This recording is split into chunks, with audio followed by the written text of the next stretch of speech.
All right, ladies and gents, let's talk about this part two of a homework 3.1 key. We're gonna try to maybe get all these in the same part. We'll see, because I'm trying to keep the videos around 10 minutes at a time. So on the second part, some review from just straight up similarity. We have to solve for x given the similar triangles below. So the first thing we have to acknowledge here, if we want to be successful, is that we are looking at more than one triangle. In fact, we're looking at two. So we do have this smaller triangle, and then on top of that, we have this larger one, or I should say behind it, we have this larger one. Now, the problem stipulates that they're similar, but even if it didn't stipulate they're similar, we could easily tell they're similar by doing a quick analysis.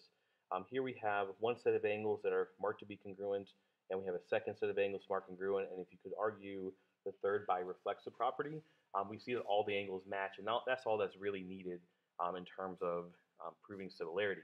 Now that we have similarity, we know that we have proportionality, and that's how ultimately we're going to solve for x.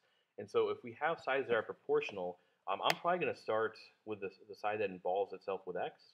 And so here we have, let me change colors here. And so here we have x and 15. They both represent the corresponding parts of these two triangles. They're both the bottom of these triangles. And so we can start out just with x over 15. Because the triangles are similar, we just need something to compare to. And so we'll go to the side of the triangles because that's what's actually marked. And we just have to pull values. And so if x represented the small triangle, 15 represented the large one, my proportion on the right should start off with the small one again. And so that we definitely have that to be 6. Now there's a trap here, and the trap is that there's a temptation to use 4 for the bottom number. But seeing how I outlined the triangles and thinking about 15 representing the whole side of the large triangle, this last proportion here has to be the whole side of the big triangle. That's not 4, because 4 was only going to go from here to here. I need the entire thing from top to bottom, which means we have to do a quick addition problem.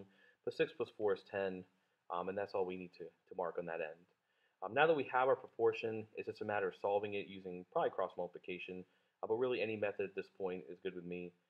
So here we have 10x is equal to 15 times 6. So 15 times 6 gives me 90. And then dividing both sides by 10, we have that x is equal to 9. Now we should probably go back and just ask ourselves, does this answer make sense? Like that's a consummate thing that every good math student does, every good math person does. Does 9 make sense in this context? And so if we see that 9 goes right here, it certainly makes sense that it's smaller than 15, and it is. But we can also check the ratios. So we can go back to this guy.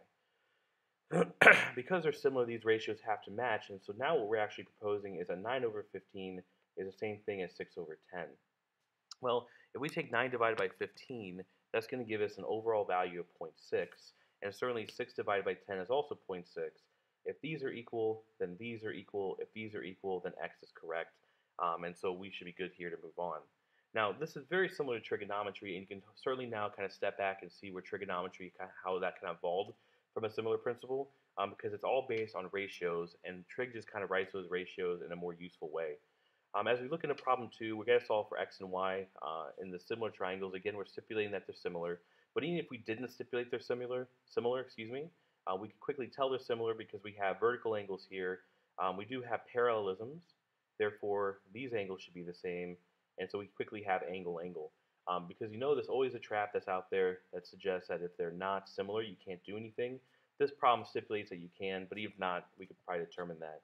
Our job now is to try to figure out what goes to where. So we need some corresponding parts.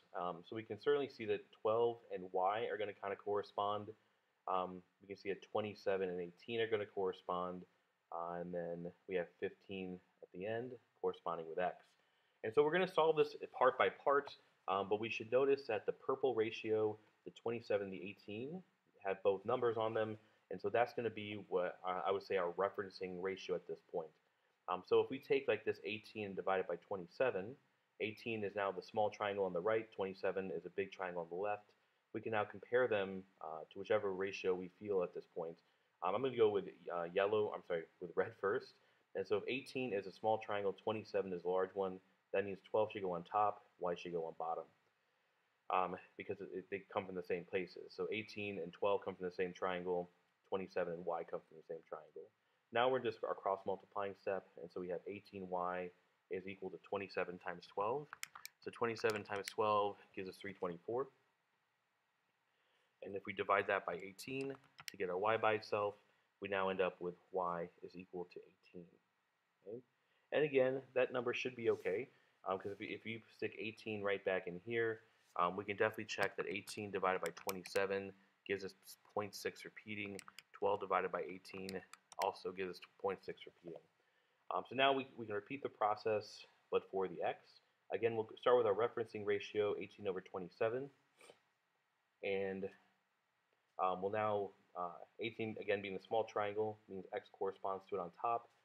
27 being from the larger triangle on the left, 15 corresponds to it on the bottom.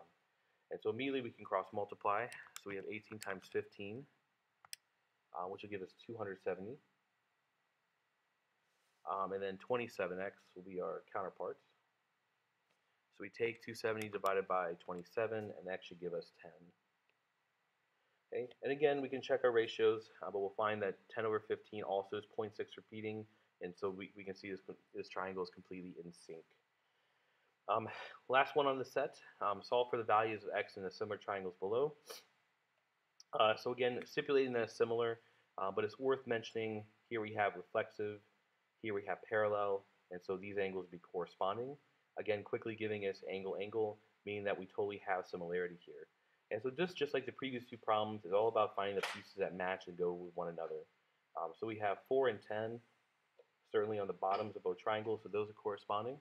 And then we have 6, and then we have this x business. But again, if we notice that these triangles are kind of stacked one on top of the other, we know this side is not just x, this entire side would be 6 plus x. Because if we have two pieces, we'd have to add them together to get the whole. So now we're into our writing of proportions.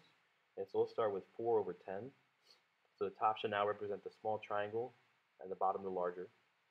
Comparing that to the top of the small, which is 6. I'm sorry, left of the small 6, and the left of the large, which is 6 plus x. So we have a little more complex proportion we have to solve. Again, not a huge deal, nothing we haven't seen before. So our cross multiplication, we'll have 60 on one side, 4 times the quantity, 6 plus x on the other. Because this does come as a quantity, parentheses are appropriate. Using distribution, 6 times 4 is 24, plus the 4x. Now we're back into like 8th, 9th grade Algebra 1 solving.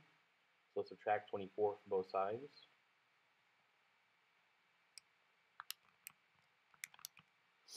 And that will give us 36 on the left is equal to 4x on the right.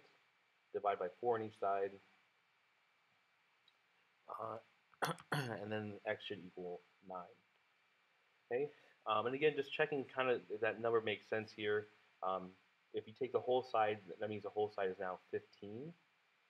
So we're comparing 6 over 15 to 4 over 10. So checking those ratios, 4 over 10 gives us 0.4. 6 over 15.